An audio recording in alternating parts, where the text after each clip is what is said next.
about her behavior. Apparently, her lawyer sent a demand letter asking for monetary damages and a public apology. They're also demanding that you cease and desist all investigation into their financial affairs. What do you think of their case? Frankly, it's crap. Everything you've revealed is either factual or based on your own documented experiences. The truth provides an absolute protection against defamation. As for the emotional distress claim, they will have a difficult time establishing it because they were the ones who coordinated a public campaign against you.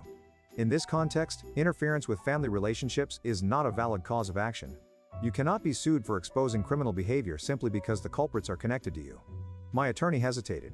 However, I believe they are trying to frighten you into backing down. Morris' lawyer is presumably hoping you'll settle rather than go through the inconvenience and expense of litigation. They picked the wrong person to intimidate. I told them file a countersuit. Within 6 weeks, the first dominoes had fallen and my family's world was beginning to unravel. Morris and Henry faced foreclosure, bankruptcy, tax liens, job loss, and CPS involvement. Dad was being investigated for elder abuse and fraud with criminal charges anticipated. Mom was now in a professional care facility, and her finances were safe, albeit she was grieved by Dad's deception. And me, I was sitting in my vacation cottage with Finn, drinking wine and admiring the sunset over the mountains. I'd also started spending time with Luke, a nice guy I met through a hiking club who found my independence exciting rather than intimidating.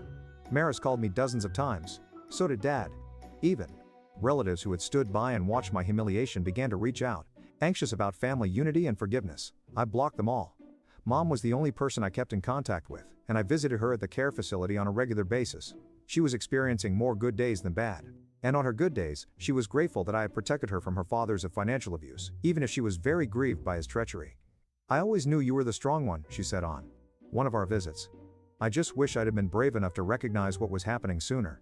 Maris visited my place 3 months after the celebration. She looked terrible, skinny, weary, with dark circles under her eyes. Her automobile was a beat-up Honda that I didn't recognize, probably all they could afford after losing their finer vehicles to repossession. Claire, please, she murmured as I opened the door. We need to talk. I had nothing to say to you, I responded, beginning to close the door. Wait, she said, placing her hand against the door. I know you are angry, but my kids, they don't deserve this. They're going to be homeless. Your kids are innocent, I agreed. Which is why CPS is making sure they are in a safe environment with parents who can provide for them. The parenting classes are humiliating, she added, tears streaming down her cheeks. And Henry can't find work because of his record. Now we're losing everything. You have already lost everything. I pointed out you lost it the moment you decided to attack me in front of a room